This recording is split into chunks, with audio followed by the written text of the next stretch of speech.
am Nate WL777 and this is Character Piece. Today we'll be reviewing an anime by the name of Silver Guardian. It was released in 2017.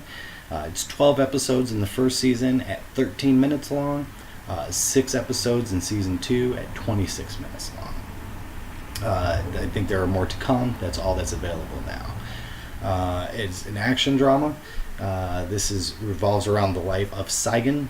He is a young gamer who ends up bouncing in and out of the gamer world and reality to save a woman that he loves named Ray. She has been kidnapped and he is trying to save her.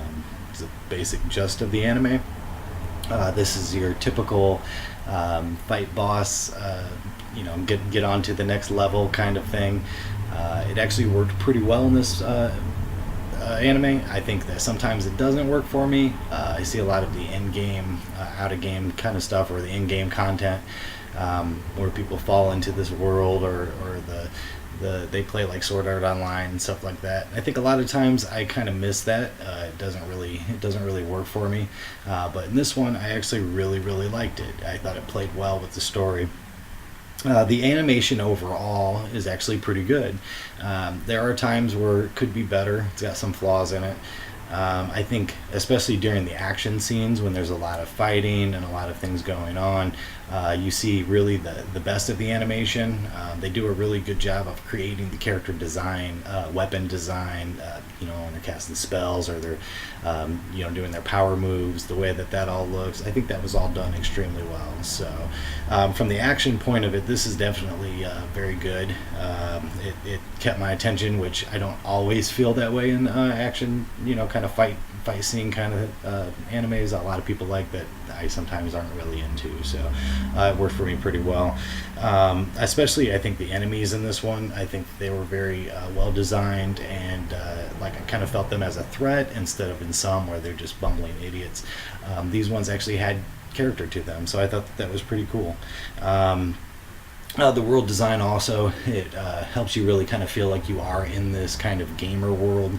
And again, sometimes in these gamer animes, I don't get that feeling. I'm just kind of in just like a regular world. This one made me feel like it was fantasy, that there was a lot going on around there that you wouldn't see in the real world. And I think that it bounces back and forth from the real world and the game.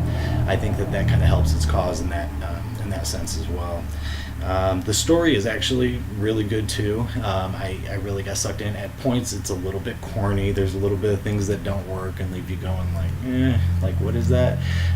Motivations and things like that. But I think overall, yeah, it's a pretty strong story. I was very invested. I'm very interested. I hope that they release more soon. I would like to see more of this anime. So that says something. And I think there was a little too much exposition at times. There was a little too much talking. I think every once in a while there would be a fight scene that you'd be into, and then animes do that happens a lot. It's just something that I don't really care for that much, and some of them do it very well, and then some of them are a little bit overdrawn. I think in this one sometimes it got a little overdrawn, but it wasn't extensive and didn't take me too far out of it. The character design itself, the character build, I think it could have been better in some points. I think as the anime went on, I think that they did do a good job of kind of fleshing those characters out. I think that what hurt this anime sometimes in that aspect was the 13-minute episodes instead of the 26-minute episodes. It felt like in the first season it kind of rushed to get to things. Obviously it was almost like half of what a normal one would be. I think that it was hurt a little bit by that, but as it went on and into the second season, I feel like it definitely fleshes characters out a little bit more. Again, this is one where I feel like I care as much about the enemies as I do the main characters or the good guys, and I appreciate that. I thought that was pretty decent.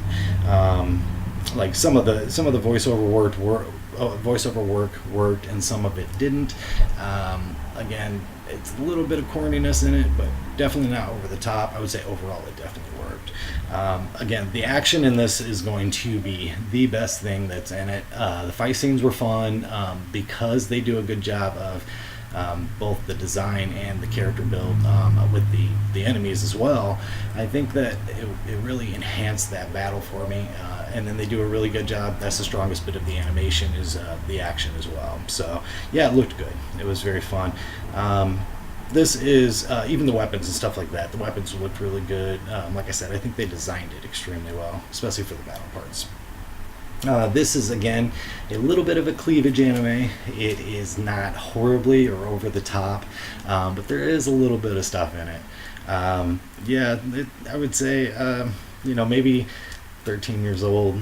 Like I said, it's a shame that it's just that little bit that's in there. Animes do this stuff. I would feel comfortable letting him watch it on most aspects. Who knows? Maybe I still will. But anyways, probably 13 years old would be my opinion. But the biggest negatives, again, it's just a little bit flat in areas. It seemed like it had some points in almost everything that were a little weak, except for the action, which is pretty strong. But most of it was just like, there was a little bit here, a little bit there, just some small critiques. I think probably the biggest overall was the exposition. Kind of took me out of it a little bit. And some of the corniness.